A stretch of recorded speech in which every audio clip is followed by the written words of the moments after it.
Shove it, squad. A lot has been said over the years about TNA's treatment of AEW star Okada. Back in the 2010s, TNA had a talent sharing deal with Njpw Wrestling, and Okada was one of the guys to come to TNA to gain some more experience. He was only in his early 20s at the time. Njpw hated how TNA used him so much that the talent sharing deal was cancelled. Now the thing is, he was young and TNA didn't really know what they had with him at the time. He wasn't even on telly that much. When he was on telly, it was really bad, but he actually only wrestled 3 matches on the main show. So we don't really know how bad his treatment was unless we include the TNA-B show. So yeah, on today's episode of Ring of the Hawk, we will be breaking the rules. 30 or less matches, and at the end we'll shove him a final grade to see if he can do the JOB to the HAWK. And of course, if you know a wrestler who could do the JOB to the HAWK, shove their name down in the comments, Jack! Alright, it's Okada. Was he as bad as a larder? Okay, so it's 2010 and his first match is actually during the TNA vs WWE Monday Night Wars. Strange time to be debuting for him. Match 1, tag match. Homicide and Okada team up to take on Generation Me, the Young Bucks. Okada starts with Jeremy and he quickly boots him down. Then Jeremy reverses his back suplex and grabs his arm and goes running up the ropes to hit an arm drag. Okada tags Homicide. He doesn't do so well either, so Okada cheats from the outside and clotheslines Jeremy Buck. Okada comes back in and he hits a pretty nice dropkick and a running sliding dropkick. That's a 2 count. Later in the match, Jeremy manages to catch Okada with a head scissors and Max is in. He does some crazy rolling into a bulldog for a 2. Homicide is dealt with and the Bucks try to double team Okada. He does temporarily fight them off, but not for long as he's hit with a 450 splash from Jeremy and a moonsault from Max for the 3. There wasn't really much to judge Okada on here. He definitely doesn't have much character at this point. I guess you could say he at least knew what he was doing in the ring. It's a D. Match 2, tag match. Again it's Homicide and Okada, but this time they're taking on men with mohawks, Jesse Neal and Jeff Hardy's stoner friend. Okada doesn't start this time. What we do start with is a loud chant for Jesse Neal, the man with the mohawk. Okada comes in with a bad looking punch. He's losing this punching battle, so Homicide takes a cheap shot so Okada can hit a big boot. Homicide wrestles for a bit now and he keeps screaming like he's trying to cause a distraction so Okada can come into the match with some cheap shots, but he doesn't do it. He comes back later with a running sliding dropkick. Unfortunately, his pin is right under the ropes and the commentary team point out how stupid this was of him. Jesse fires back with a big clothesline and the stoner friend is in now. He hits a dropkick and a spinning heel kick. Shannon then catches Okada with a crossbody. He tags out, only to come charging back into the ring. He struggles to go over the top rope. Shannon gives Homicide a morgasm and Jesse Neal wins with the Mohawk Spear. Do you know what? Okada looked very inexperienced here and he didn't do anything either. It's an S. Match 3, Okada, who now has the same music that TNA used for every Asian wrestler, and he takes on Doug Williams. Williams takes him down by his arm as they start chain wrestling. Williams' arm drags him but runs into a dropkick. Okada does another one in the corner. Williams smashes his massive meatball head into Okada's gut and does a short arm clothesline. Now Williams with a scoop slam and a knee drop. This is not good from Okada so far. We get a double down, and when they wake up, Okada shows some serious speed to hit a clothesline and an STO for a 2. He climbs to the top now and he hits a beautiful missile dropkick with hang time, but it's just a 2. Now it's a sort of powerbomb from him. This is definitely his best showing so far. Okada does a back body drop now as Taz on commentary says he has no idea why he's trying to do a back body drop using his head. Anyway, Williams dodges him in the corner and hits the rolling Chaos Theory suplex for the 3. That was a bit better. We saw some speed and athleticism here. I'm not that convinced yet still though. It's a C. Match 4, tag team match. Kiyoshi and Okada team up because they're both Asian and they take on the men with mohawks again. Okada and Stony friends start. Shannon absolutely destroys him and Okada can't land a move. Borash on commentary tells us that he's very good friends with Jeff Hardy. Yeah, but what sort of friends, JB? The Mohawks hit a double front suplex for a 2. He almost loses again to a dropkick, and yet again to a Mohawk neckbreaker. Okada suddenly wakes up and he manages to tag out. Not good so far. Especially when Jesse Neal throws Okada out the ring and he almost breaks his neck. He does manage to turn the match for his team by throwing Jesse into the steps. Later, the Asian dudes hit kicks to Jesse on the ropes. Jesse comes back with a missile dropkick for a double down and tags are made. Eventually, Jesse throws Okada out the ring and it goes better this time. The Mohawks beat Kiyoshi with the morgasm. The more I see of these men with Mohawks, the more I appreciate of them. I can't say the same for our guy who's doing very little to stand out and he still looks a bit too inexperienced for this stage. It's a D. Up next, it's a match that nobody could possibly ever want to see. Not in the history of this planet, not in the history of this universe. Not on some foreign alien planet 4 galaxy light years away. Nobody!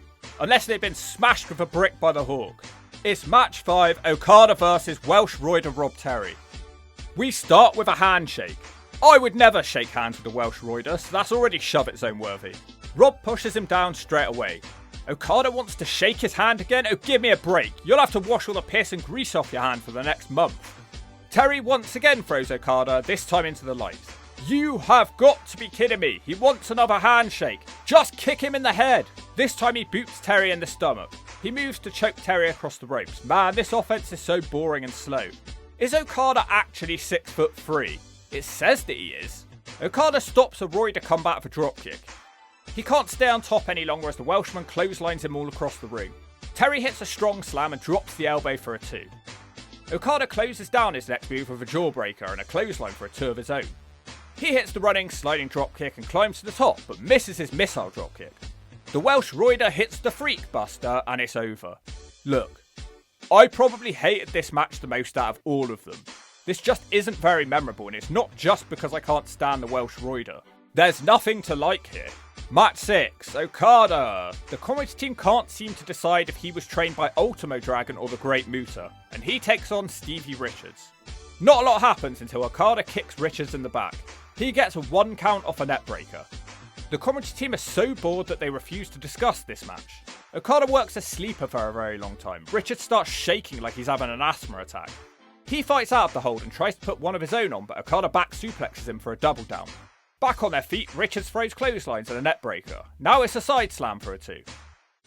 Suddenly, out of the blue, Okada hits a devastating looking neckbreaker. Not sure how that isn't the 3.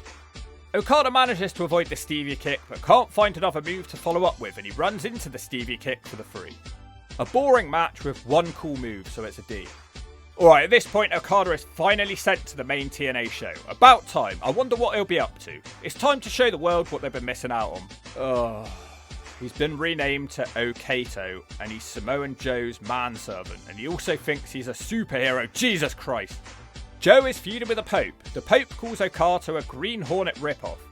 He kidnaps Okada by holding a knife to his throat while smacking him with a microphone in the head for stepping on the Pope's shoes. He hangs him up backstage and beats him whilst calling him ugly. The beating goes on for a very long time before Joe makes the save. Match 7, Okato. This really is a horrible attire, and that mask makes him look like he's off to some sort of fetish ball or something, and he takes on the Pope. Okato charges at him with a dropkick straight away. He does a float over in the corner now and hits another kick. Now he flies off the top, but he misses his dropkick. The Pope drops his face on the apron and kicks him too. Okada really seems to be under the Pope's skin as he flips and destroys him on the apron.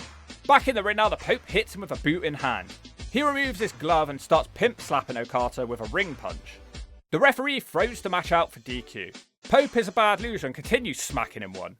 Pope pimp slaps Okato time and time again until Samoa Joe finally makes the save.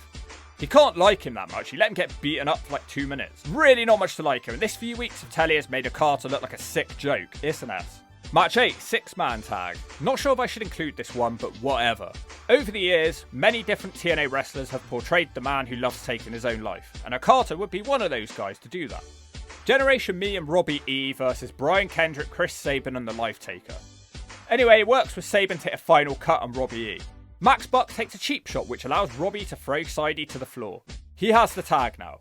He drop kicks our guy. The Buck also hits him with a double axe. More like double ass. Some miscommunication from the Bucks leads to Sidey driving Max into the turnbuckles. The tag is made to Kendrick. I only saw Sidey one more time in this match hitting a dive out of the ring, and the match ends when Generation Me do a breakup angle as Max drops Jeremy and Kendrick takes the win. Whatever is a D. Match 9, back on Explosion. Okato, who seems to believe that he's now a sumo wrestler, and he takes on Douglas Williams again.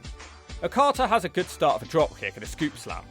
Magnus on commentary laughs at Okada trying to be a sumo wrestler. He quickly proves that he isn't a sumo wrestler when he's whipped into the steps. He doesn't do any damage to them. Williams gets him in the corner and kicks him in the thigh and clotheslines Okada down. Williams wraps him like an unwanted present for a while. Okada isn't hurt though when he hits a suplex. Williams isn't having his comeback and he headbutts his gut and throws Okada with a gut wrench suplex for a 2. He also hits a running knee in the corner, but Okada stops his dive. Williams shoves him down and flies with the reverse back elbow. It should be over, but it's not. Doug Williams struggles to hit the Chaos Theory suplex and Okada shuts him off with an STO for a double down. Back on their feet, Okato starts hitting strikes. He slams Williams and goes back to a sumo stance. The crowd sound confused. He starts boxing Doug Williams into the corner and hits a clothesline for a 2. That was a bit weird. Magnus steals Okato's jacket, which distracts him, and Williams hits the Chaos Fairy for the 3. I guess that jacket is worth a lot to Okato. Well, this sumo thing looked really dumb and unfitting, and it didn't actually lead to anything. Apart from that, the match was okay. It's a D. Match 10. Okay, now he is back to being Okada now. He's still a sumo wrestler though.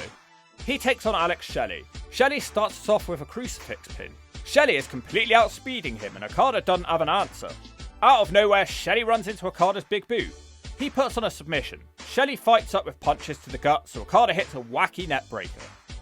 The sliding dropkick knocks Shelley out of the ring. After an advert break, Shelley goes on offense for head scissors, knee to the face, and an enziguri. Okada once again comes back with a powerbomb for a 2. We seem to be at a stalemate here. Shelley catches him eventually with a little kick and hits a nice sliced bread, and it's over just like that. This was decent enough, but Okada just doesn't seem to get much in any of these matchups. It's a C.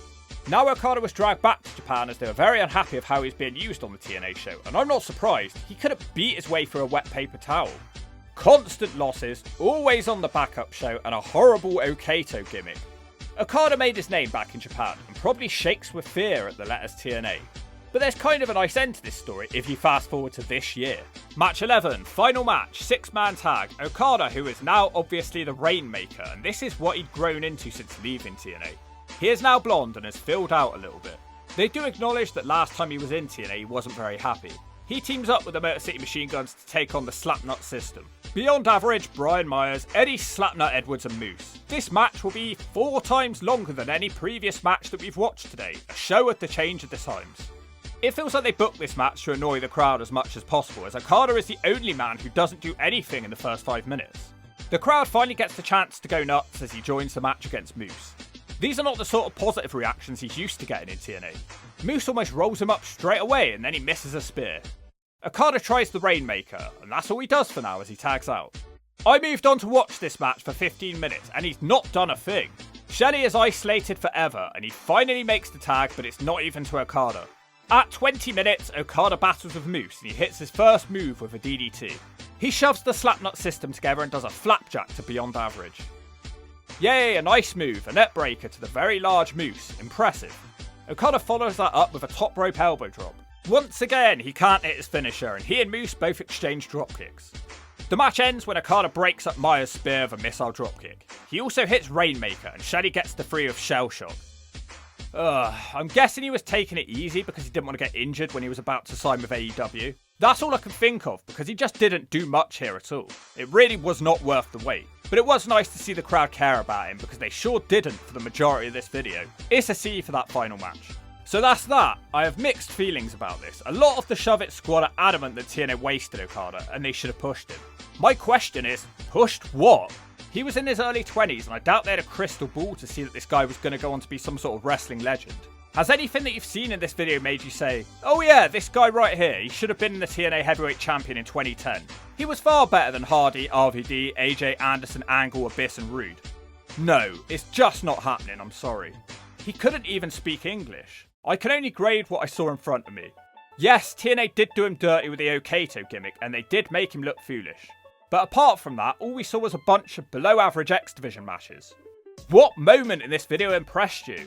I guess you'd struggle to answer that question. Nobody really knew what they had here. The final grade for Okada in TNA is a D. Not bad at all, but there's nothing to really make you want to see more. The real problem was with Okato, and if you don't agree with that, I'll say no.